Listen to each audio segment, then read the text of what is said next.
Yeah, just a warm welcome to you all for coming on for the hour and sharing your time and knowledge, hopefully, with us all. And just as a thank you to Richard for hosting this.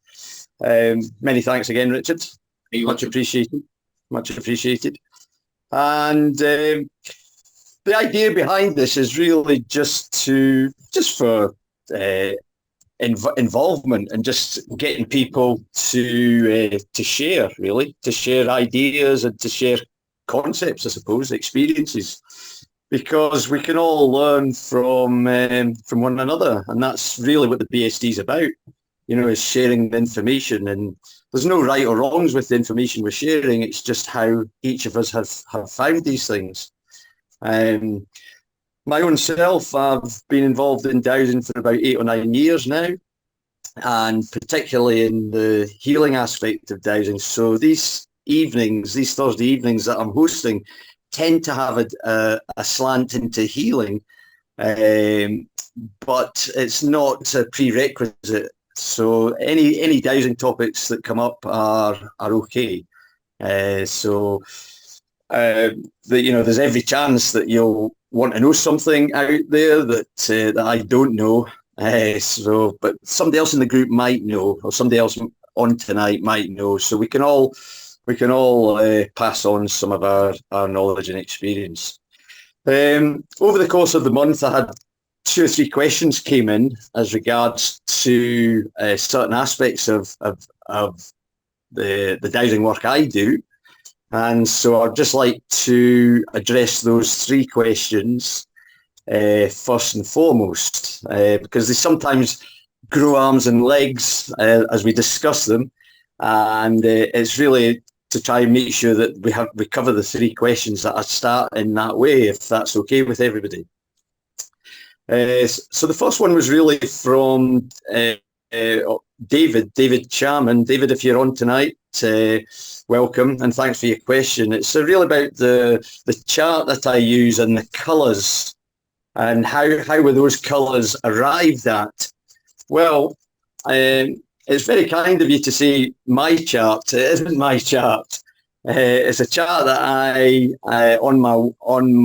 in my experience I came across, and I've used it ever since. I came across it in an old dowsing book, and subsequently from that, I ran some small courses, and it was a lady on one of my courses sent me the link to the coloured in biometer, as I refer to it. And so as regards to the colours, I don't really know how they came to be associated with these gigahertz readings, if you like. But just thinking about it sort of logically, that the green is depicted in the earth, maybe the grass or the earth or growth. And with the darker range of the blue, I don't know why it should be blue, but as it goes darker, it becomes the energetics becomes more deficient, and having more of something, more fire, or the red might depict that really. But as to there being a scientific reason to the colours, or an actual energetic reason to the colours, I'm not 100% sure about that. But if anybody would like to offer their opinion on the colours, because as we know in healing, that it's possible to use colours when performing healing and healing tasks. And the colours all, on a spectrum, they all have a different range of vibration. And really, in my world of healing, it's all about vibration and resonance. So the colours maybe fit into that dynamic. I don't know. Does anybody have any thoughts? Would green be connected to like the green room before you go into when somebody's on stage? Because it's supposed to be a calming colour, and it's a colour that's quite neutral, and it's also nature. Yeah, well, that's the point I alluded to, Melanie. That the idea of the green, the grass, the growth. So when we're looking at healing and that sort of thing, in my eyes, it's about growth and development. So it fits in with that dynamic, if you like, that it represents the earth in some way, from that aspect. It's also a calming color, isn't it? So yeah, it can be. It can be. There's potential for that. There's also the people will refer to the heart chakra as being the color green as well. It can be depending on your own thoughts or your own visions. The green or pink for the heart chakra is generally accepted. So yeah, there might be a range of reasons for it, but probably lies in the frequency emitted from the colours, I would imagine. George, I asked the question because when we were on the International Dowsing Day, we were having good chats. I was there for about 2 hours, I think. And there was a Dr. Clive, someone on there, and he asked the question of someone else who was talking about this kind of chart and how it worked. And he couldn't understand it because it did not relate to the electromagnetic spectrum. It didn't relate to the kind of sound spectrum. It didn't relate to really anything.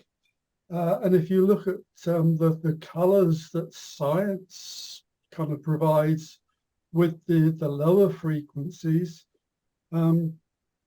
they associate radio waves, which are the lowest, with a brown colour. And then it goes kind of red, orange, and round. And then the blue is one of the higher frequencies. So that comes from science. It ties in with what I see. And I do a visual looking at the energy of things called energy viewing. And it does not relate to those colours either. And I really wanted to explain to this doctor what this chart represented, but I just had to go, sorry, guys. and I have to say there were one or two other people that have been on your chats before that couldn't explain it either, so I didn't feel too embarrassed. So it doesn't really relate to stuff that you find in science. It doesn't really relate to those funny colours that you can see in your mind's eye when you look at the energy of things. So I just had to kind of find out where it came from. I mean, I understand the numbers. You can kind of put numbers and then put neutral in anywhere. So that doesn't really matter. But the colours kind of, they don't really seem to coincide with anything else that's out there. Right. Oh, it's a good point you made, David. And thanks for your question. I didn't realise you were David. Obviously, you were on the last time, so welcome back. Well, as I say, I can't. I initially, when I started out using the frequency chart, the biometer, I used it I used it without any colour on it. I just used the plain meter with the reading, with the numbers. However, it was somebody that produced it on one of the courses I was running, and I've used it ever since then, without paying too much attention to the colour as such, I must say myself. Other than it just, going from the darker aspect to a lighter aspect, visually that I see in the colours depicted. So that's really all I've ever really thought about the colours. I haven't given it any thought. I haven't looked into the colours spectrum as such. So Well, that's something that I have, and I've had to do it to really understand what I can do, what I teach other people to do. So I had to investigate that thoroughly. But if you would like me to, I could send you a chart of the colours that people can see when they learn how to see them, and then you can throw it away or whatever. But if you'd like me to, I'll send you one. Yeah, what was going through my mind there then, David, was that is the potential that you could then equate the meter with the colour spectrum and devise that in a more suitable way. I could, but that would just be, that means that the numbers don't really, I mean, you could quite easily start at 0 for neutral and then a -10 or a +10. Or you could go 0, -10,000, +10,000. It doesn't really matter where you put the numbers because you're just using neutral and then working out where someone is at a vibrationary level. Do you know what I mean? Your numbers are fine, but I just wouldn't use those colours in that order with those numbers, because the higher the frequency, it goes kind of blue, then it goes light blues, and then it goes kind of white blue, and that's the really high frequency. You start, if you kind of get up into that frequency, you're into the world of seeing spirits and anomalies around people that you don't see when you're in the indigo frequency. But then if you're down in the oranges frequency, you'll probably not be able to do anything because your vibration is too low to access any of that. And if your whole frequency is down in the kind of reds and the browns, you're probably about to die. Right? Because that's the frequency that is given off by rotting material. Kind of Right. radio waves, and it's yeah. I just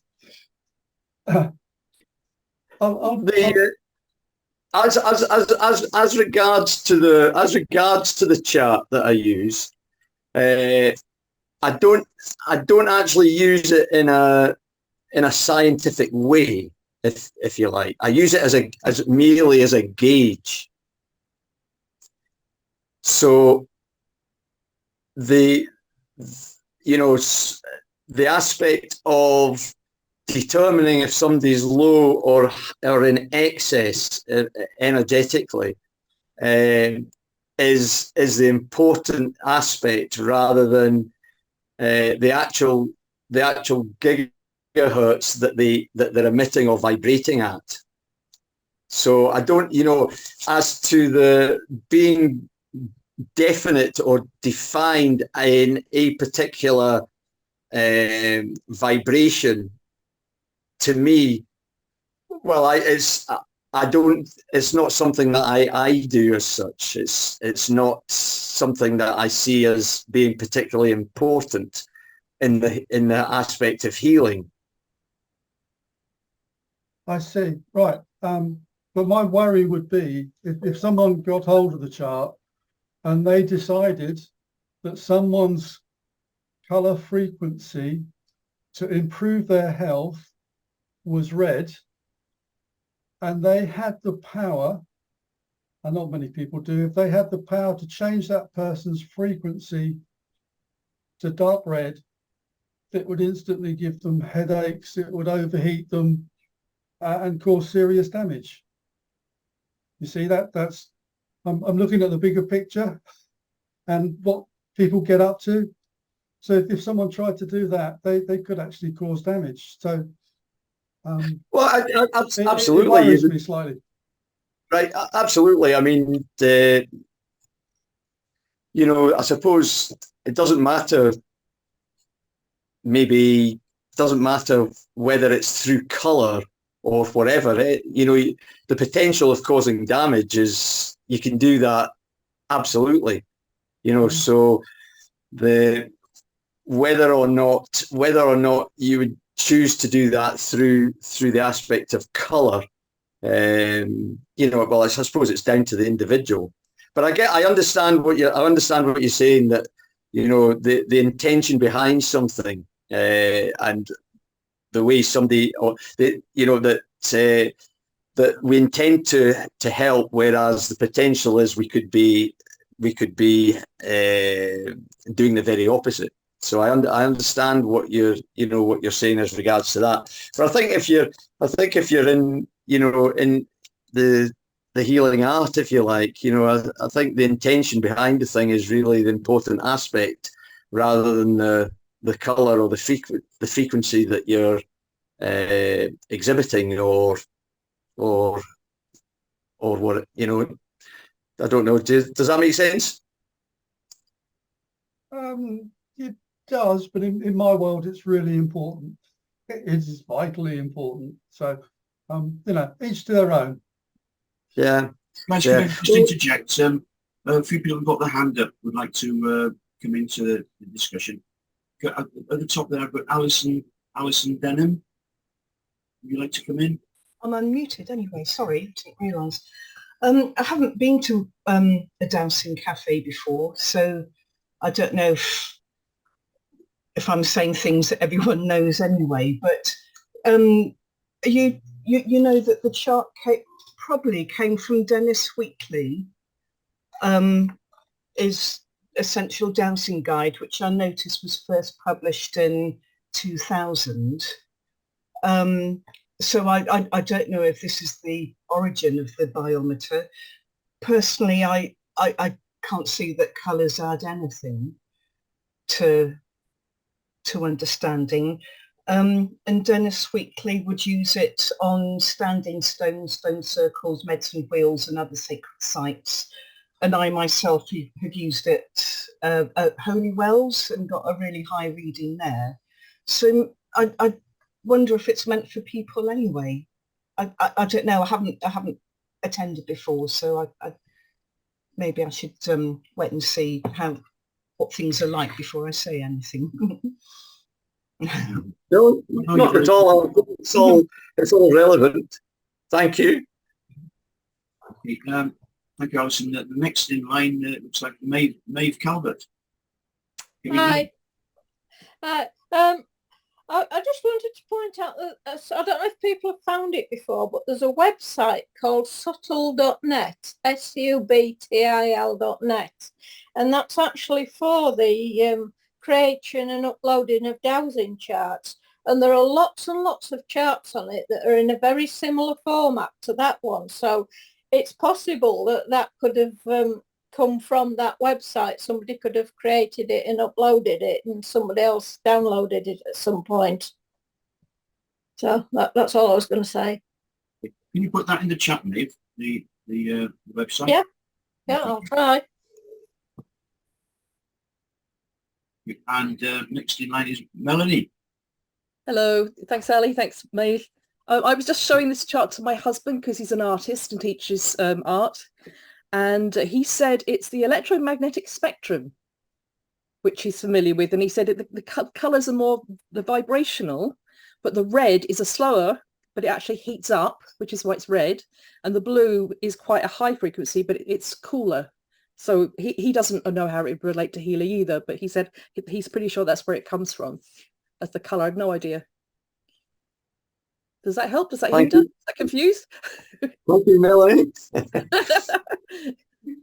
I've no idea if that helps, George. I just asked the expert I'm married to. Thank you. Thank you. Well, it's quite interesting because I printed off the chart and it's all different colours from yours, George. But I mean, I agree that it's definitely a guide. It's just a different shading. I mean, where you've got green, I've got different shades of yellow. So I'm not sure whether, of the importance of that. Thanks, Dorothy. No, well, as I say, I haven't given, to tell you the honest truth, I haven't given the idea of the colours a huge amount of thought. Really, I use the chart merely as a gauge, and I found it very, very helpful in doing so. Yeah, so I don't know if I mean, we're all different, and I suppose we all use colours in different ways, or potentially in different ways. I tend not to use colours when healing, but yeah, it's certainly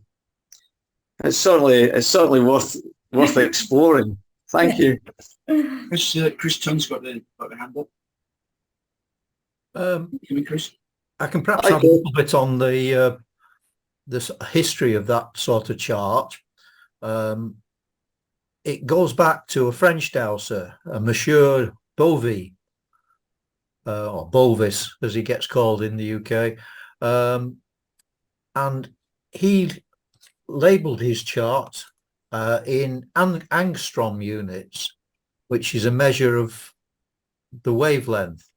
So the colours would be related to the colours of light at wavelengths in angstroms. But why he used it like that, I don't know. He actually used his scale for assessing the quality of foodstuffs mainly, I think, and their effect on people. I must admit, personally, I do use a Bovis chart regularly as a means of assessing energy, but the colours mean nothing as far as I'm concerned. But I thought it might be worth mentioning Monsieur Bovy. Thanks, Chris. Next in line is Sue Watson, please. Hello. I was wondering, please, George, if you could lead us in actually doing some of this, because it would be interesting to try it out and also to see, do we all get the same answers, please? Very interesting. Thank you, Sue. Well, I think the potential, Sue, is that we're going to have in October time, we're having a little bit of a class whereby that's exactly what we're going to be doing, is using the chart in a particular way, and just in explaining how to use that. So it's probably not something that I could do in the hour that we have, or in the time that we have at the moment. But if it's of interest to you, then I'd be delighted to show you how I use it in the coming class. That would be really interesting. Yeah, well, it is, and it's a very, very simple technique. So simple that it sort of well, in my time of healing, the simplicity of things always is at the forefront of everything that I've done. So using it just as a mere gauge, it provides a very simple method in creating a healing response, if you like. But there's other things obviously involved in the whole aspect of that, and what somebody brings into that is, I suppose, part of the key to the simplicity of it. Could I just interject, George? Sue, what we're planning to do is run, as George mentioned, a masterclass over three different evenings. George has said he'd like to do 2 hours on each evening, spread about a fortnight apart. It would be like a pay-per-view, although this is free for members. It would be cheaper for members, but we would open it up to a wider audience. Okay, well, that'd be interesting. So we've been having regular Zoom talks on the third Thursday of every month. But because of the conference, we can't hold it then. So we're going to hold this first masterclass on the 4th Thursday. The next one would be a fortnight later, but that would be the 2nd Thursday, which clashes with the Earth Energy Group, and I don't want to do that. So we'll probably hold it on a different night of that week. And then the following fortnight after that would be the 4th Thursday again, which would be the morning Zoom talk, but it would be the masterclass. And that's the way we're trying to progress George's philosophy. But we'll be advertising it all in the near future, so you all know what's happening. Okay, thank you. Thanks, Sue. I think there's no more hands up, George. Do you want to go on to the next question? Yes, by all means. Thank you, Richard. And as I say, thanks, David, again for your contribution there. And the next question was from Linda Russell. I don't know if you're on tonight, but if you are, welcome. And thank you. The question was along the lines of, when you're asking for healing for others, what do you find is the best form of protection for yourself? And so this is a little bit of, it's a little bit of a, I need to maybe perhaps go into the background of that a little bit at the moment. So when you're asking for healing for others, what do you find is the best form of protection for myself? Well, as regards to healing, what I understand as healing, what we all understand as healing, might be unique to ourselves. Basically, it's the idea that somebody gets better or an animal gets better. But the idea that we actually heal is not one that I coincide with. I look at the healing aspect as purely it's something that's dormant within every one of us. So it's not something that I can do for somebody. It's not something that's given to somebody else. It comes from a point of view of understanding and recognizing that the potential lies within the individual. And healing becomes or is a natural process when things are in place. So it will naturally occur with favourable conditions. And what my job is, or the job I've taken on, is to help to create the condition for healing to occur. So how we view healing can be, other people may not agree with what I've just expressed, but that's the view I take. I look at it from the point of view that it's a natural birthright. Healing is contained within us all, and it's something that we can all align to with the correct information and with the correct conditions. And what we can do as remote dowsers is we can understand the conditions that are preventing healing from taking place. And with a particular technique, with using the pendulum, we can then dissolve the conditions that are preventing healing taking place. And with that in place, then healing will naturally occur. So I don't, on a personal level, I don't buy into the idea that we are healers, we're providing healing. What I do is I provide I come from the aspect that healing will take place if the conditions are correct for that to do. And the conditions being correct are about vibration. It's about the vibration that somebody is holding within the body. And once we understand vibrational aspects that are within the body, then using the pendulum, we can alter the vibrational aspects to create the healing response.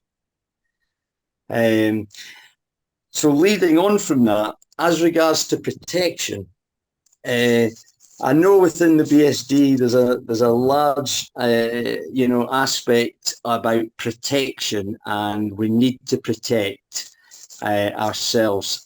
I actually don't buy into that either.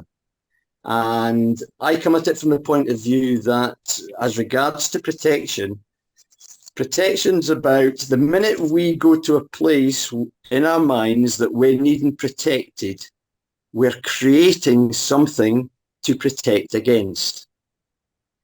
And with that idea, we don't want to be doing that. We don't want to be reconjugating the same aspect, the same idea, the same thing to be fearful of, because that in itself is detrimental to the healing process. So I would express at this particular time, however, that I'm not wet enough or green enough behind the ears to understand that through dowsing and getting involved in energetics, we can get into trouble energetically. We can get into trouble, if I could say it like that. And the way to avoid that circumstance is really to have strong boundaries and a strong protocol that you follow each and every time that you dowse. And with the strong boundary and with the strong protocol, then with that in place, and as long as you're following that particular protocol or a particular protocol, then that's enough. It's enough for you to be in that energy, to be involved in something, as long as the permission's granted, etc., etc. So I have a protocol that I follow, as many other dowsers will do, but protection doesn't come into my protocol, and that I know can challenge people. That idea can actually challenge people to actually their beliefs that they have about protection. With that idea, what I do myself, I have a strong personal connection to God, and I look to strengthen that on a daily basis, and that in itself provides me with the protection that I feel I require. When I first started dowsing, and I got into trouble energetically with a circumstance, so I am aware of what that's like and how that can be. So I would really encourage people to, as I said earlier on, just really to have a protocol, a strong protocol and strong boundaries. And that for me is ideal. So with that, I don't know, does anybody want to comment on any of that, or does that go against anybody's own way of dowsing? Absolutely not. I think everything you've said is completely valid and completely sensible.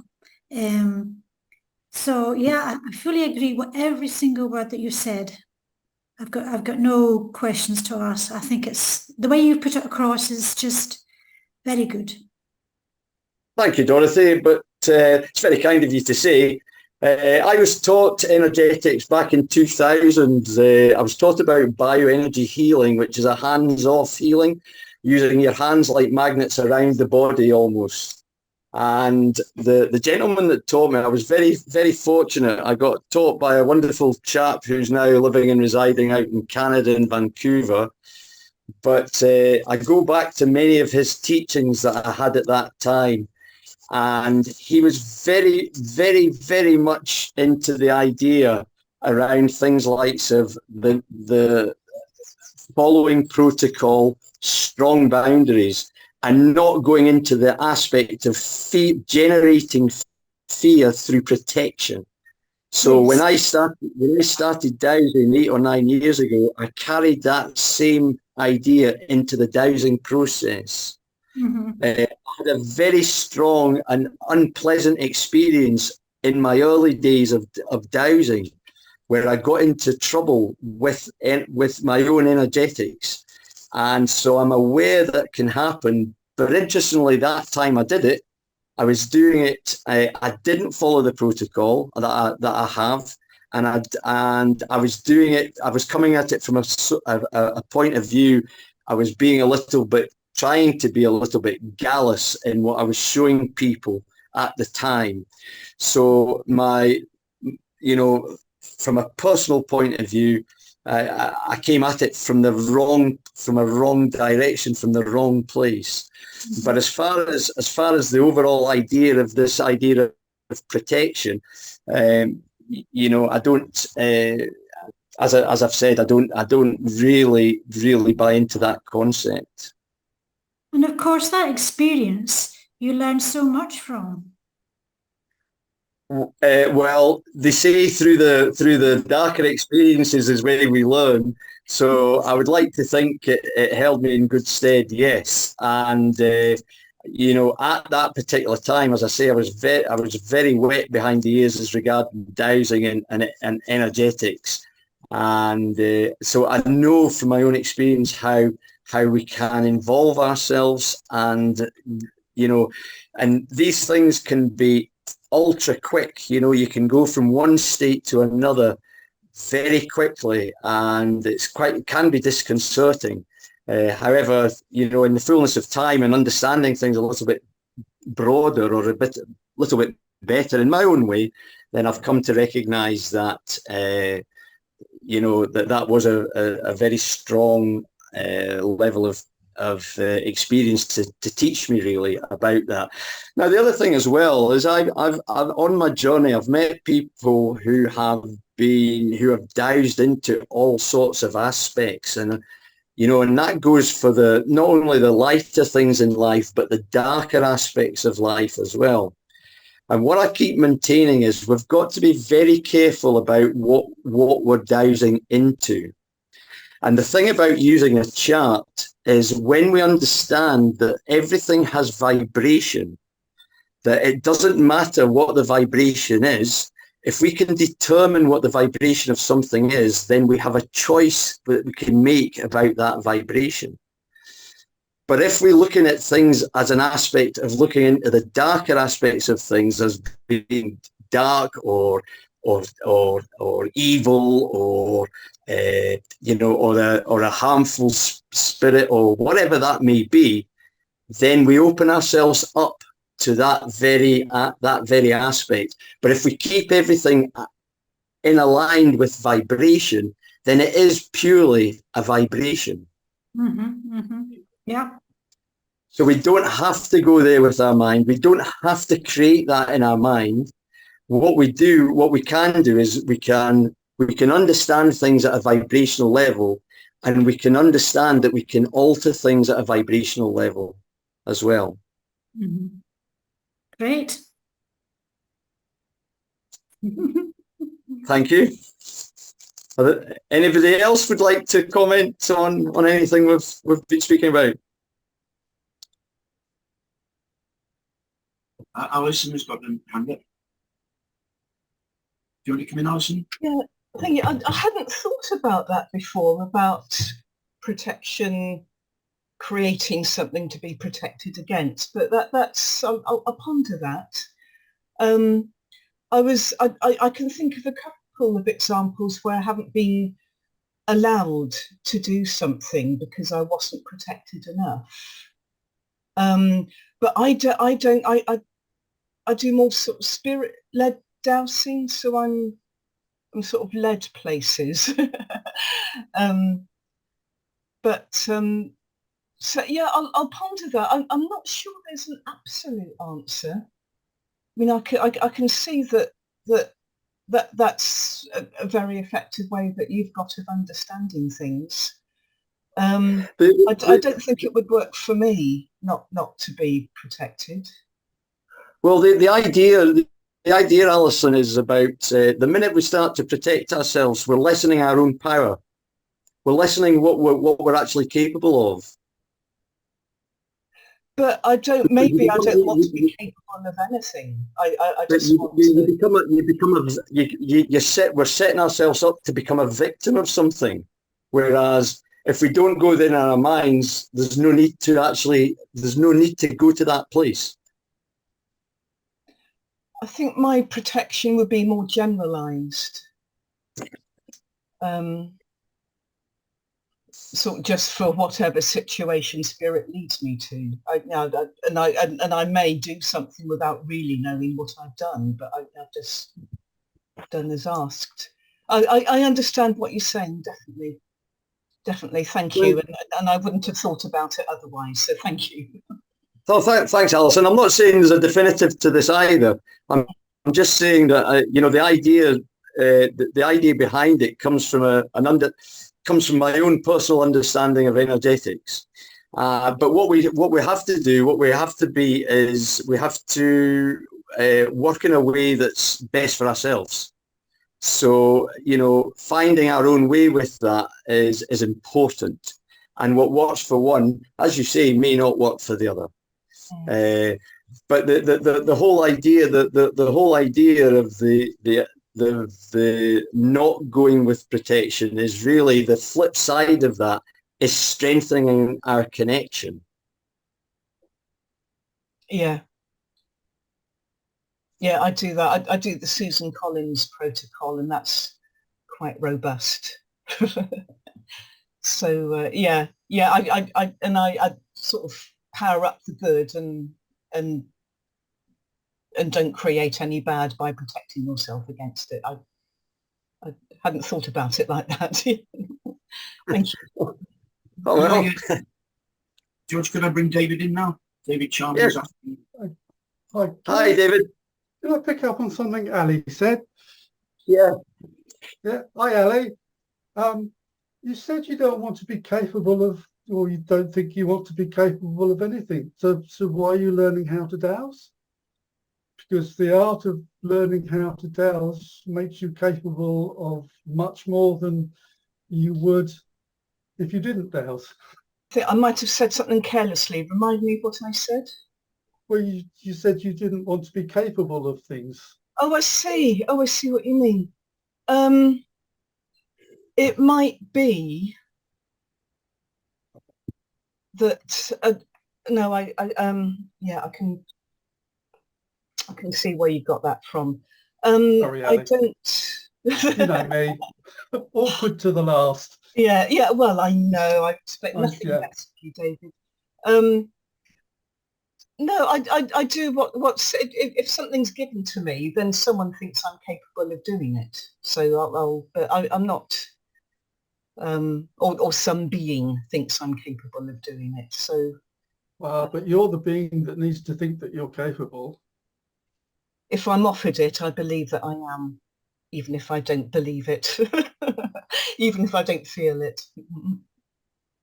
Thank you. But can I say, George, I agree with you about protection. I just go head first into all sorts of weird and wonderful things. And I've always believed that if I put all sorts of barriers around me, I would have never have seen or come across half of the elementals and the energies and the all sorts of weird and wonderful things out there, because I would have been barriered off against it. So thanks, David. It's how I think about things a little bit as well, about this idea of creating a barrier and that sort of ideas. So I'm on the same wavelength with you as regards to that for sure. And look, it's in my own understanding of it, it diminishes a little bit what we're actually about, as opposed to it's going in the other direction. But I should point out, Richard, at this point, I think that was it in the Articles of Association of you maybe want to speak about that a little bit on the BSD. Well, the Articles of Association, if you can't get to sleep one night, worth a read. But well, the BSD philosophy is, as you know, was mentioned at the symposium. In all the courses that we run, the approved courses, mention about protection, and you know, it caused a bit of a stir at the symposium when you mentioned the way you do it. But the way I see it, and I believe that the Articles Association see it, the society is here for dowsing in all its aspects, different aspects. So whatever you believe and you do should be respected by everybody else. You know, although the concept of protection is taught in the BSD courses, you know, yours could be more advanced than the other courses, or it's the way that they've always been. It's written into all of them. Everyone's taught about protection. But as I said, the articles state that everybody should have or be treated with the same respect in whatever kind of dowsing they do. So what you're saying, George, the way you do it, should be accepted by everybody, and you know, there's no hard and fast rule, as I can see. If people want to put the protection on, and it works for them, and you've been doing it your way, and nothing's happened to you since you started doing that, I think that's perfectly fine. I suppose when you're new to dowsing, perhaps that's the way, you know, like driving a car. You're always taught to put protection on first. And then you know, you get into your own way of doing things. So I think that's what the articles would say. Do you want to go to the next question, George? Next question was from Alison, and it was about, do you feel that dowsing in groups is unproductive?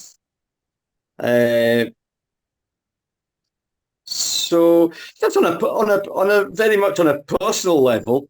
I've done dowsing in groups before, and I think dowsing for healing in groups, I don't think it's. I actually do think the potential is for it to be unproductive.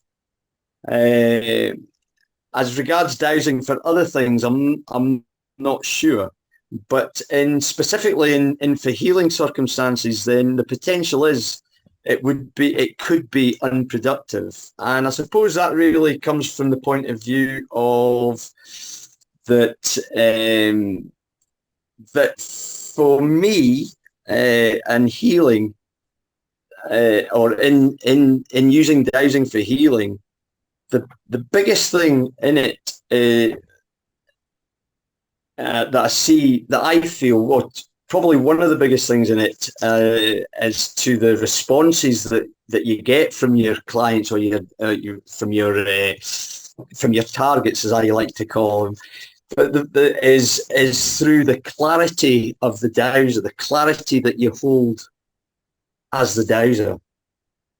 And when you're working in a group with healing, the potential is for that clarity to be modified a little bit, because not everybody will hold the same view or opinion or thought around about what's required for healing to occur. So I think that's I think that's an important aspect of the whole concept of remote dowsing. As the dowser, you have to be very clear and very certain in what you're doing. And I think the clearer and more certain you are, the knock-on effect of that is the response that can be achieved. And as I say, no two people can hold that same clarity. It would be an impossibility. No two people would hold the same belief. So the potential is that as one's doing work in another one, maybe through their own thought or through their own belief, if you like, can be actually in the same way that you're targeting a client, they could be targeted to the client, but having a different effect to what the one that you perhaps are trying to generate. And so that's really all that came to mind with that question, is the idea that that in the healing response, there's nothing that I've witnessed or seen that would suggest that more people doing healing makes it any better, makes any better response.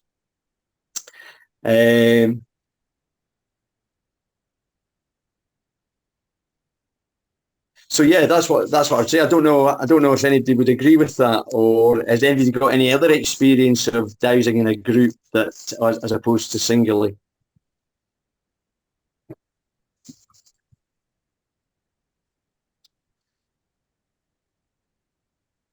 Or is Alison, the lady that asked the question, Richard, is she on tonight? Alison is in the room. Did you ask the question, Alison? There's another Alison here without the camera on. It wasn't me, but she. Oh, she's come. Hello, Sue. She's come. Well, Alison, I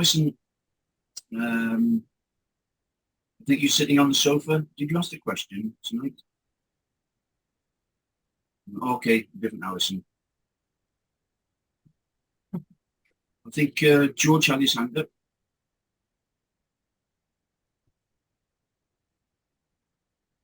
Oh, no, sorry. Martin, do you have your hand up? Yeah, can you unmute?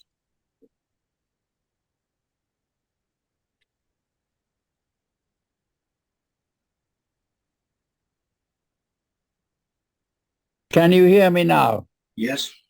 Brilliant. I've just got one question about protocols. The only protocol that I've understood so far is can I, should I, and may I. Is that sufficient, or are we talking about something else? Hi, Martin. Thanks for your question, your contribution. I use that same one. I use that same one in amongst one or two other things that I do. So, yeah, I would suggest that is a great foundation to use as a protocol. Thank you very much. And as long as you're going with the answers, with the responses, and not going against them, then I would concur that they're sufficient to use. Absolutely. Thank you. Thank you.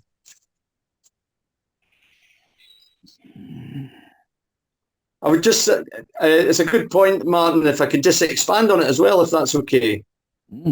Great. That the can I aspect of it is, I look at it from the point of view of as you would probably do, is am I ready for this task? Can I actually do this? Am I able to do this? Am I ready for it? The should I is about is this a good time to do it? Am I okay to proceed now in order to carry this out? Yes. And the may I is about requesting permission to proceed. So asking for permission to go ahead with the process that you're actually going to do.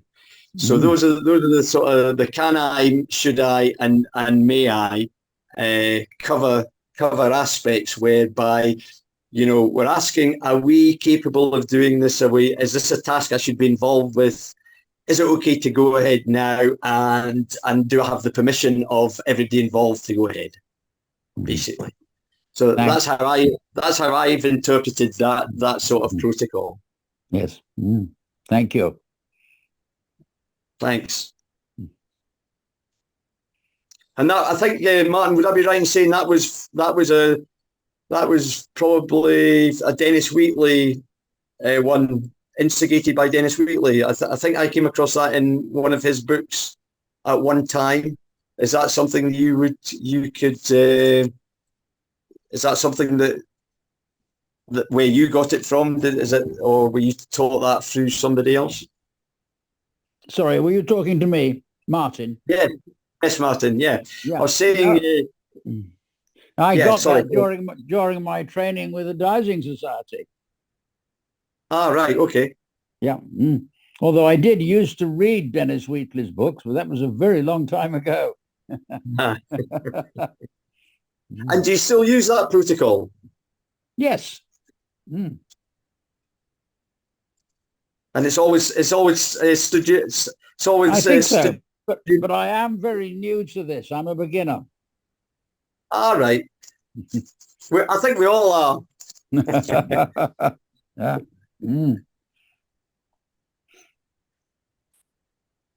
That's what I found using that protocol is sometimes that, we get a no response to that, but we can also go back to it at another time, and then the response may be different. So it's not a carte blanche. It might not be a carte blanche that no, you can't do what you're intending doing. Perhaps it may be just that particular time isn't appropriate in some way, and so if you're using it for healing purposes and looking to get permission to try to help somebody in a situation, then if you are denied entry, if we could say it like that, if you're denied entry at one point, it doesn't mean to say that you'll be denied that entry at a later date or a different time. Yes. Thank you. Coach, some people put their hand up. I think Sue Watson is first. Hello again. What? Oh, Which Sue? Another Sue Sue. Watson. Different Sue. Oh, I didn't hear. Wasn't listening. Right. In response to your earlier question, has anybody dowsed in groups? The answer, I have. When I was going to BSD courses on how to dowse, there were several of us being shown how to do various things. And I found that I was picking up on what all the other people were asking. I couldn't hear what they were saying, but I could pick up what they were wanting. And as you yourself said, the effect was just to muddy the whole thing. I found I wasn't being accurate in my answers, and I was finding things that I was sure weren't there because, as I said, I was picking up on other people's ideas. So now I do it on my own. I don't do it with people. Yeah. Thanks, Sue. So, Sue, I can't see you. I don't know if you've got your video switched off or whatever, but thanks for that contribution. And yes, I found exactly that. And coming back to what I said originally regarding it, I said the clearer, it's about clarity and certainty being the dowser, and if there's other things that come in the way of that, it can challenge our ability to be clear and certain as well. So for healing purposes, I don't see there's any benefit in doing group work at all. But that's not to say there isn't. Next person was Maeve. Hi. Yeah, I was going to talk about the group healing as well. I've taken part in group Reiki shares where there'll be one person lying on the table and several people placing hand or doing healing on them, and I found that they're effective with good feedback from the person who was on the table. I've also taken part in Power of 8 groups as advocated by Lynn McTaggart, where 8 people will send remote healing to one other person, all coordinated at the same time, and that's also been proved to be very effective. In both cases, though, I do get the impression that the whole thing is probably being coordinated by a higher power. I don't know if it's got something to do with the greater self or higher self of the person who's receiving the healing, but I have found that in those particular circumstances that group healing has been effective. Thank you, Maeve. And the next request is Alison Denham. Hello, I was only going to say that I think the can I, may I, should I is Siglonrahan. I think he be 70s or 80s? Spiritual dancing. Oh, thanks, Alison. Sue Man, did you have your hand up? Yep, I just put it up again. I just like taking them up and putting them down again. It's just that I enjoy having can I, may I, should I, because there is one situation where you can't douse if seismic activity is affecting the energy for your location or where you're projecting to. So I like to have that as an option because I can then ask, so is this due to seismic activity, which is not very likely, but it's something that I can tick off. Apart from the other benefits of us working with protection. So a short comment. We actually had a very interesting talk yesterday with David Charman. And at the end of his talk, Avril Weeks came on and explained her experiences of living on an earthquake line, or she could detect when an earthquake was going to happen, seismic activity. So I think you've hit on something there, Sue. I need to speak to Avril actually, because she wrote an article, I don't know if you ever saw it, a couple of years ago in the Dowsing Today about living on an earthquake where she can actually, it's as if she can predict when an earthquake is going to happen. She doesn't know when exactly it's going to happen, but she gets some indication in her mind. Very, very, very, very gifted, I think. Okay. Any more hands up? Is that all the questions, George, I think? Yeah, there was a second part to the second question actually about from Linda, Richard, that I didn't address, and that was just about the belief in angels and spiritual beings and how you define them and what's their purpose. So that I don't. I mean that. Open to anybody absolutely to contribute with that, because we all have our own ideas about that and maybe our own experiences about that.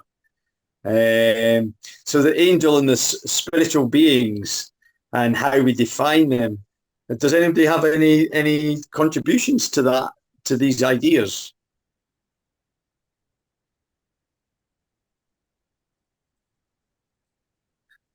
Too many for a quick answer, George.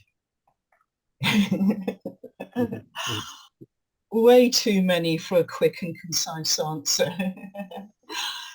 It's at least half and half. Us and the angelic beings. I agree. Good. And how would you define them then, Dorothy? Well, I totally agree with the previous speaker. I mean, I've had so many experiences of spirituality and angels, and I could not go into it just now. It's just an amazing thing to experience, and gives you great hope, and it's just a great comfort. But there's no way I could explain it all in such a short time. Maybe we could have a chat with people later on to see if they would like to do an actual talk about it. A Zoom talk. Can I? Very good idea. I'll be in contact. A quick word on that one. Yeah, go ahead. Yes. It seems that different people at different vibrations have the ability to be able to tune into the beings, and some get more information than others.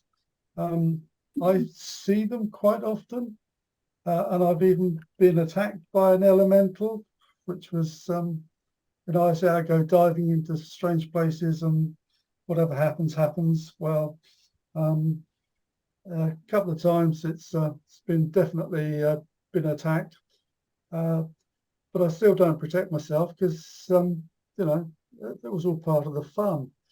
But the spirit beings, they're definitely there, out there, but I see them in balls of energy.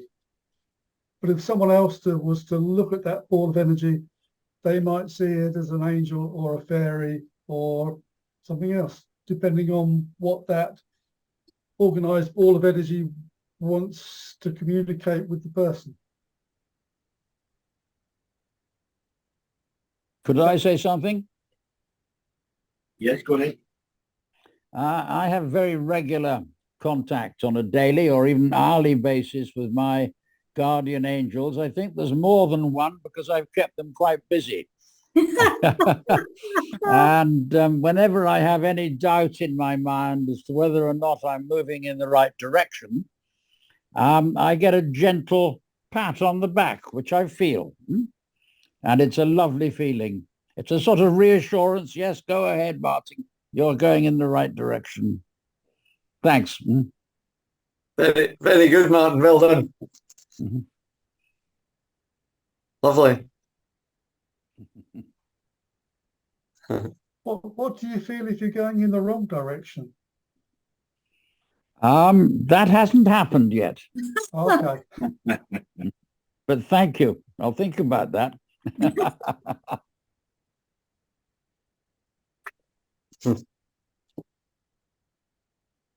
That's very, very interesting.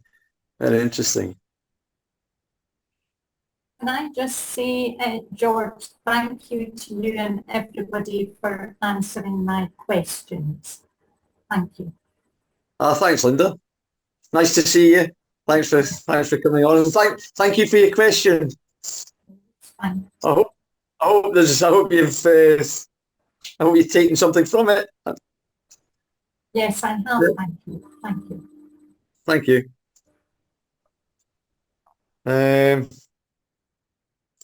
Okay, George. Yeah. How are we doing for time, Richard? Just gone 8:15. Ah, right. So it's quite a good time to call a close, I think. But Yeah. as you say, it's been great to have some questions. Last time we had no questions, and we still managed to talk for an hour and a half. I hope I'm not getting the blame of that. Oh dear. Well, thank you very much. It's very interesting. Thank you, and good luck to everybody dowsing. And We need it. we do. We need it, and we need dowsers. That's the thing. Yep, absolutely, 100%. Thanks, Dorothy. Right, bye just now. Bye-bye. Thank you. Bye. Bye. Thank you. Thanks, George. Thanks, Martin. All the best, everybody. Bye. Thanks, Chris. See you soon. Brilliant.